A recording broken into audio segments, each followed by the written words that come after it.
The colony station above Yethra, for was not a beautiful place. It smelled like fuel and old food and too many species living too close together. The corridors were narrow and the lights flickered at night. Traders came and went. Ships docked and left. Nobody stayed longer than they had to. Cal Dorsey stayed that he had been on the station for almost 3 years. His workshop was on the lower deck, between a noodle shop and a broken water recycler that nobody had fixed yet. The workshop was small and messy. There were tools everywhere, on the shelves, on the floor, on the one chair that was not his work chair. There were half-built gadgets on every flat surface. There were wires. There were a lot of wires. Cal was 34 years old, medium height, with dark circles under his eyes and grease on his hands most of the time. He was not a soldier. He was not a scientist. He was just a repairman. A good one, but still just a repairman. He fixed things for whoever brought them to him and charged what seemed fair. He was working on a broken navigation relay one afternoon when he heard a soft tapping sound in the corridor outside. He looked up. Through the open door he saw a small figure moving slowly along the wall. She was Vathori, one of the insect-like people from the Vathori Compact. Her body was slim and pale, her limbs long and careful. She had compound eyes, but they were cloudy and gray, not the bright amber color most Vathori had. She was using a thin stick to feel her way along the wall.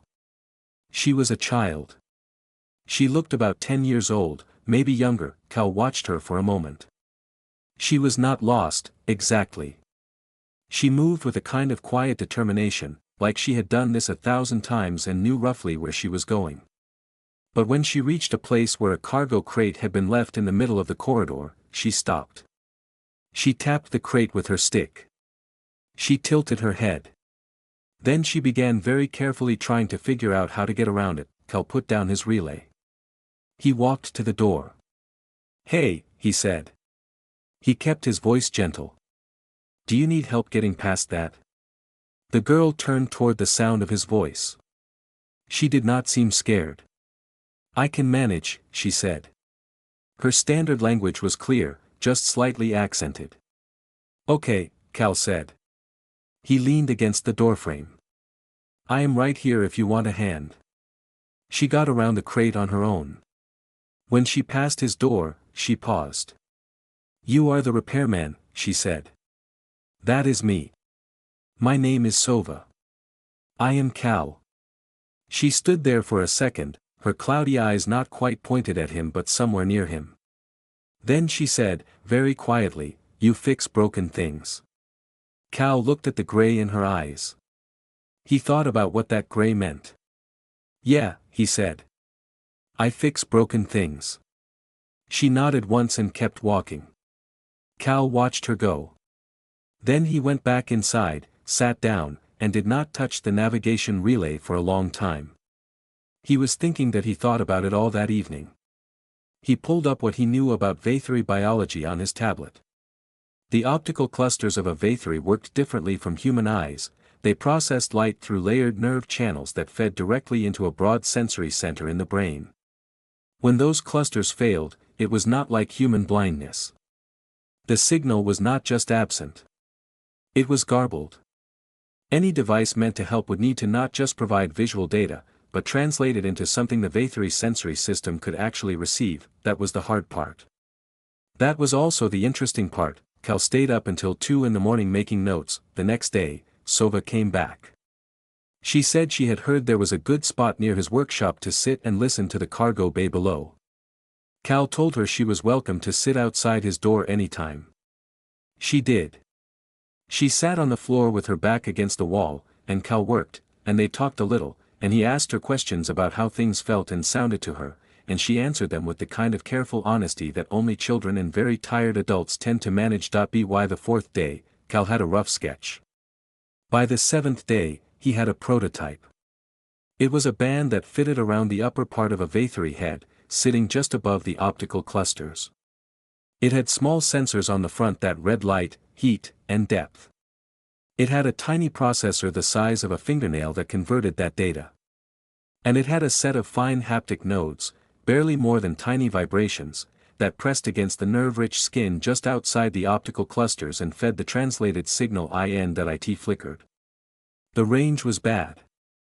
The depth sensor lagged about a second behind real time, but when Sova put it on and sat very still and then turned her head slowly toward his hands, and said in a small careful voice that she could see the shape of his fingers, Cal felt something in his chest that he did not have a word for. He told her to come back tomorrow so he could fix the flicker. She came back. Word spread the way it always does on a small station, quietly. Then all at once, the first person to notice was a Vathri woman named Essa who worked at the textile stall near the main corridor junction. She saw Sova walking one morning without her stick. Sova had the band around her head, the one Cal had made, and she was walking with her chin up, turning her head slowly from side to side, reading the world through the little sensors pressed gently to her skin. Essa stopped in the middle of folding cloth and stared. By evening, for other Vathri on the station had heard about it. By the next morning, there were quiet conversations happening in the Vathri quarter that Cal knew nothing about. Then Sova's father came to the workshop. His name was Davin. He was a trade official, not an important one, but a real one. He wore the narrow formal sash of his office and he stood in Cal's doorway with his bright amber eyes and a look on his face that was not quite anger and not quite gratitude and not quite fear, but something built out of all three. "You put a device on my daughter," he said. Cal put down his tool. He did not get up right away. He took a breath first, because he could hear the weight in Davin's voice and he wanted to answer it carefully. "She asked me to," Cal said. "I told her the first time was just to see if it worked. I told her she should tell you. I am sorry if she did not. You did not ask my permission." "No. I should have." Cal paused. "She came to me and we talked for a week before I built anything. I was not experimenting on her. I built a tool. She asked to try it. I should still have talked to you first and I am sorry for that." Davin was quiet for a moment. He stepped into the workshop, which was a sign that the anger was starting to settle. He looked at the workbench. He looked at the scattered notes. "How does it work?" he asked. Cal explained it simply. "The sensors. The translation layer. The haptic nodes." How the signal was not visual in the human sense, it was more like a kind of spatial feeling that the Vathri brain could interpret using the same pathways it had always had, just feeding them a new input. Davin listened. His expression changed while Cal talked. The formal stiffness softened into something more complicated. When Cal finished, Davin was quiet again for a longer time.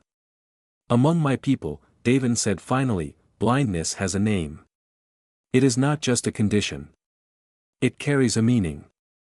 It tells the community certain things about a person's future. About what they can and cannot be." He stopped. "Sova has heard those things said about her. Not unkindly, always. But said." Cal did not say anything. He waited. "What you have built does not just let her see," Davin said. "It changes what people will say about her future." He looked at Cal directly. "That is a large thing to do without asking." "You are right," Cal said. "I am sorry." Davin looked at him for a long moment. Then he gave a slow nod. He left without saying whether Cal should continue or stop.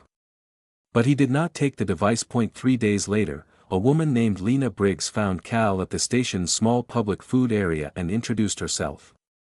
She did local news for the Colony Net, interviews, stories about station life, things for people to read when they were bored or homesick. "I heard about the Visor," she said. "The Vathri girl. I would love to do a short piece on it." Cal shook his head. "I would rather you did not. It is a good story. It is a private thing. She is walking around in public with it on. It is already not that private." Cal thought about it. He thought about Sova and what Davin had said about what people believed about her future. He thought about the fact that maybe some visibility was not entirely bad. "Keep my address out of it," he said. "And ask Sova's father before you talk to her." Lena agreed. She wrote a short piece, 4 paragraphs, a photo of Sova that Davin approved, a simple explanation of what the device did. She called it a human-built sensory aid made from salvage parts. She noted it cost less than a standard meal on the station, the article ran on the colony net. On the station it got a few dozen reads and some warm comments. Cal thought that was the end of it, that he did not know that the colony net fed into 3 regional relay networks. He did not know that one of those networks was monitored by a research index that flagged technical developments using certain keywords. He did not know that the phrase haptic neural translation layer appeared in his build notes, which Lena had quoted briefly in her piece, that he did not know that somewhere, in a building on a planet he had never been to, someone read that phrase and went very still. He was just trying to fix the flicker in Sova's left sensor node when an anonymous message arrived on his tablet. No name. No origin tag. Just 4 words: stop, lie low, careful. Cal read it twice. Then he assumed it was spam from one of the system-wide scam networks and deleted it. He went back to work on the left node. The flicker was nearly gone. They arrived on a Tuesday, on a mid-range transport that listed itself as a private contractor vessel out of the Kessel Junction hub. There were 4 of them. They wore plain clothes, the kind of plain that costs more than it looks. They carried bags that were not too big and not too small. They walked through the docking checkpoint without incident, handed over clean ID chips, and fanned out across the station the way people do when they are very used to moving through new places. Cal noticed them because of the way they sat down. He had gone to the food area for lunch, the noodle shop next to his workshop was closed for a delivery, and he was eating at one of the open tables when the 4 of them came in separately, at different times, within about 10 minutes of each other. Each one picked a seat with a wall behind them and a clear sight line to the door. None of them looked at the others. None of them looked at Cal directly. But twice, without moving his head, Cal caught one of them, a woman with short brown hair and calm gray eyes, doing a slow scan of the room. Cal had grown up around his uncle, who had spent 20 years in the military before coming home. He knew that particular kind of stillness. He finished eating and went back to his workshop. The knock came 2 hours later. There were 4 of them in the corridor. The woman with gray eyes was in front. Behind her were a broad-shouldered man with a shaved head, a shorter woman with dark skin and quick eyes, and a lean man who stood slightly apart from the others and watched the corridor in both directions without appearing to do so. Cal Dorsey, the gray-eyed woman said. It was not a question. Yeah. My name is Petra. Can we come in? Do I have a choice? She thought about it for half a second. Technically, yes. Practically, we will need to have this conversation regardless, and inside is better than out here. Cal stepped back and let them in. The 4 of them filed into the workshop. The lean man, Cole, Cal would learn later, stayed near the door. The other 2, Danny and Juan, stood near the workbench without touching anything. Petra stood in the middle of the room and looked at him steadily. We are not here to arrest you, she said. I want to say that first because people tend to hear everything else better once they know that. Okay. We are a covert rapid response unit. We operate under a treaty body authorization that is not publicly listed. What that means for you practically is that we have broad authority to investigate certain classes of technological development that touch on interspecies security issues. Cal crossed his arms. The Visor. The Visor, Petra confirmed. She did not seem surprised that he got there fast. Specifically, the haptic neural translation layer. 8 months ago, a piece of classified research was stolen from a human defense laboratory. 3 researchers were killed in the process. The technology that was stolen involved a sensory interface system that works on a very similar principle to what you built. Cal was quiet. There are 2 possible explanations, Petra said. 1, you had access to that research and used it, which means you are connected to the theft somehow. 2, you rebuilt it independently from scratch, which would be genuinely extraordinary. And you need to know which one it is. We need to know which one it is. Cal uncrossed his arms. He turned to his workbench and pulled out a flat notebook, real paper, the old kind, and set it down in front of Petra. That is every step I took, he said. Sketches, component lists, supplier logs, test notes.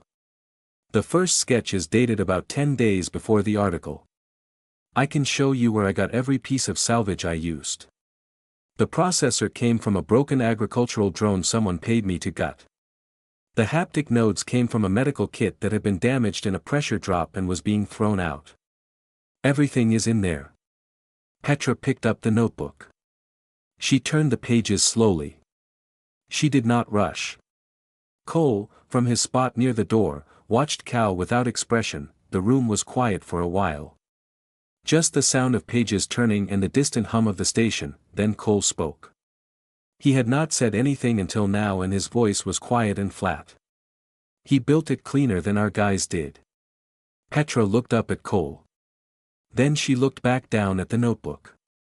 She turned 2 more pages. Where did you get the translation approach? She asked. The specific method you use to convert the sensor data into haptic signals.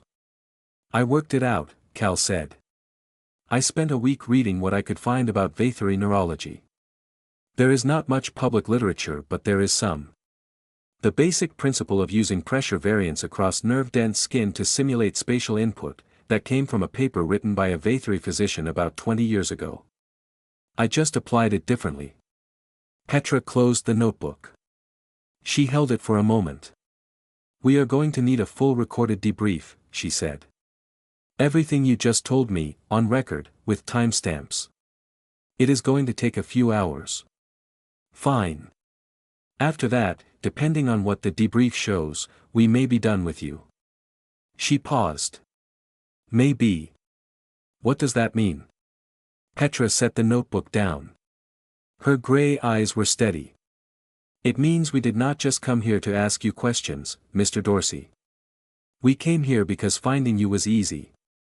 And if we found you, someone else may have too. The debrief took 3 hours and 40 minutes, Cal answered every question. He walked them through every step, every part, every night he stayed up late making notes. Petra asked precise questions. Danny recorded everything on a small device. Cole sat near the door the whole time and said almost nothing. When it was done, Petra stepped out of the workshop for a few minutes to make a call. Cal sat in his work chair and drank cold coffee. One sat across from him and said nothing, but the silence was not unfriendly. Petra came back with something slightly different in her expression. Not relief, exactly. More like the resolution of a calculation. You are clear, she said. No connection to the theft. No prior knowledge of the classified research. You built this on your own. She sat down. Now I need to tell you the rest of it. Cal waited. The group that stole the original research is not a government.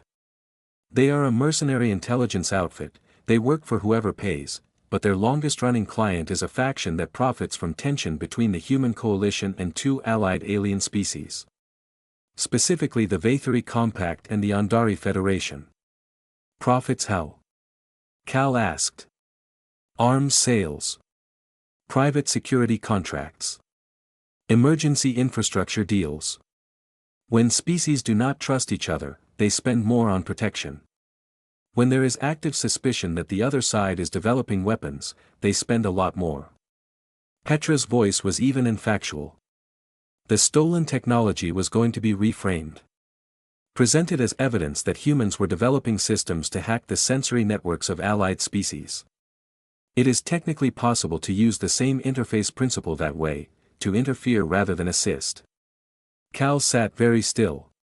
Your visor, Petra continued, is proof that the technology is not a weapon.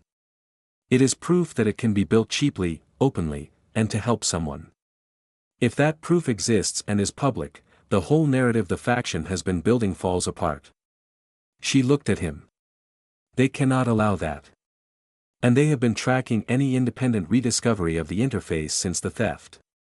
The article gave them a flag. Cal thought about the anonymous message he had deleted. So they are coming here, he said. They may already be here, Petra said. That is why we moved fast.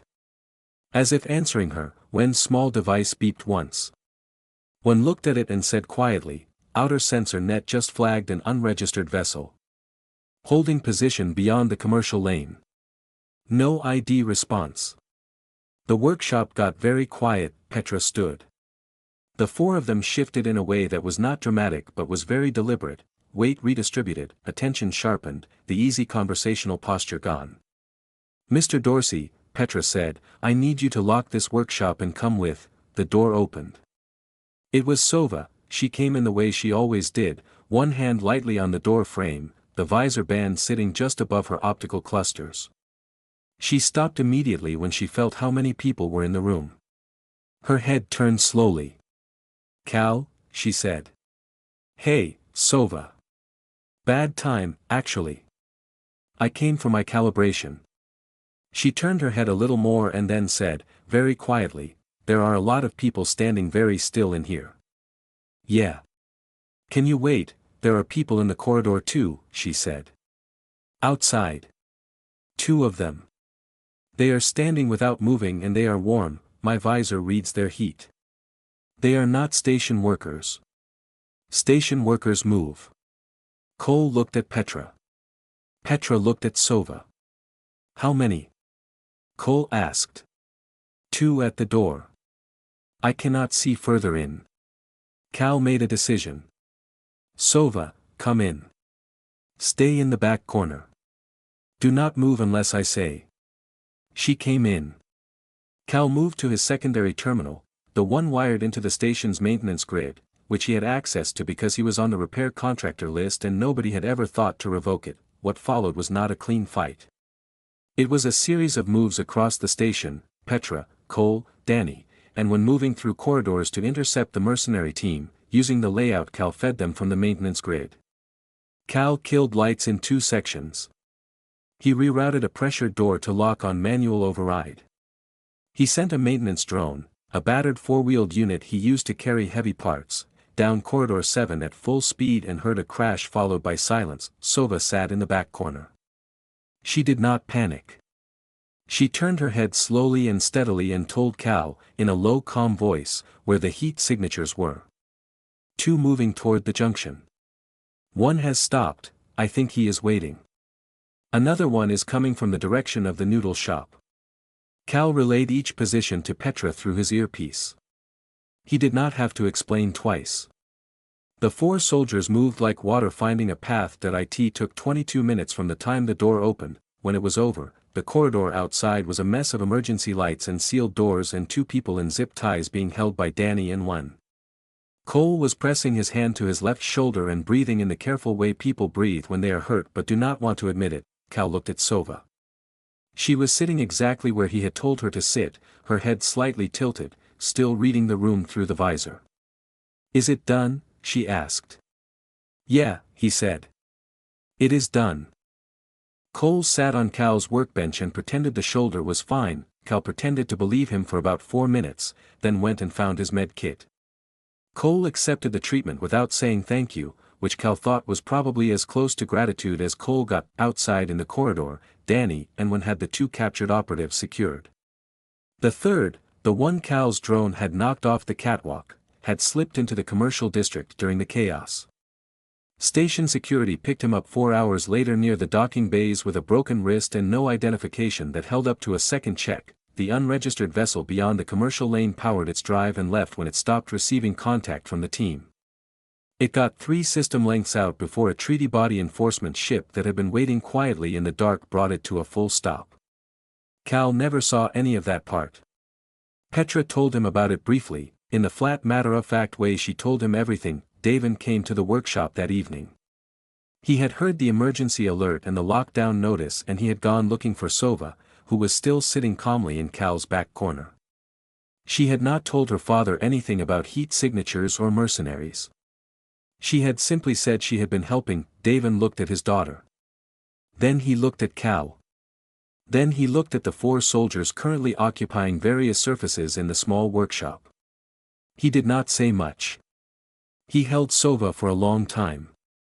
When he straightened up, he looked at Cal and gave the same slow nod he had given before, the one that meant something between acceptance and thanks, in the way of a man who finds that words are not large enough for what he is feeling. Cal nodded back. The formal debrief the following morning was longer than the first. More people were involved, people Cal did not meet and only heard as voices through Petra's communication line. There were questions about the maintenance grid access and about the drone and about how Cal had known which corridor to lock first. He answered everything. He showed them the maintenance schematics the same way he had shown them the Visor schematics, flat on the table, no performance. By midday it was done. Petra returned his notebooks. All of them, including the copies her team had made. "You are clear," she said again. "Fully and formally. Nothing will follow you from this. What about the faction? The arms situation? That goes up the chain. It is not your problem anymore." She paused. "It will matter, though. The proof that the interface is benign, that it can be built openly, cheaply, for good reasons, that evidence will be used. It changes the shape of the story they were trying to tell." Cal thought about a blind girl saying she could see the shape of his fingers. Does it actually stop them? The faction? It removes one of their tools. They will find others. But yes, this particular piece, the false evidence, the manufactured suspicion between your species and the Vathari, that falls apart now. Petra looked at him for a moment. Most people who change things do not know they are doing it when it starts. You built something in a messy workshop for a little girl who needed help. That act will have consequences that outlast both of you. She said it the way she said everything, flat and even, without sentiment. Not a speech. Just a fact she thought he should have. Cal looked at the workbench. "I just wanted to fix the flicker in the left node," he said. Petra almost smiled. It was close enough. She left. Cole, Danny, and one left with her. Cole had his arm in a temporary sling and walked as though the shoulder did not affect his pace, which it clearly did, and nobody said anything about it. The workshop felt very quiet after they were gone. Cal made coffee. He stood at his workbench and drank it and looked at the tools and the wires and the half-finished things covering every surface. After a while he sat down and opened his notebook to a fresh page and started sketching a revised housing for the Visor's left node, a small redesign that would protect the sensor better and reduce the chance of the flicker coming back. Sova came in 3 days later for her calibration session. She sat in her usual spot on the floor near the workbench, her back against the wall, the Visor resting in its small stand that Cal had built for it. He fitted it to her head and ran the check sequence, and she reported back what she saw with the careful precision she always used. Everything was working. The flicker was gone. "I watched the stars last night," she said, after the check was done. Cal looked up from his notes. "Through the observation window on level 3. I went after my father was asleep. I sat on the bench there for a long time." She paused. "I did not know there were so many." Cal did not say anything. He wrote down that the calibration was complete and that the left node was holding steady. He wrote the date next to it, then he closed the notebook, made a second cup of coffee, and got back to work. There were still broken things waiting. There always were. That was the part he was good at, not the courage, not the consequences, not the large shapes of what things meant later. Just the work. Just the next problem and the solution you could pull together from whatever parts you had on hand. That IT was enough. It had always been enough. And in the quiet of a cluttered workshop on a station that smelled like fuel and old food, with a blind alien girl sitting near his feet reading the room through a device built from salvage and stubbornness, Cal Dorsey got back to work.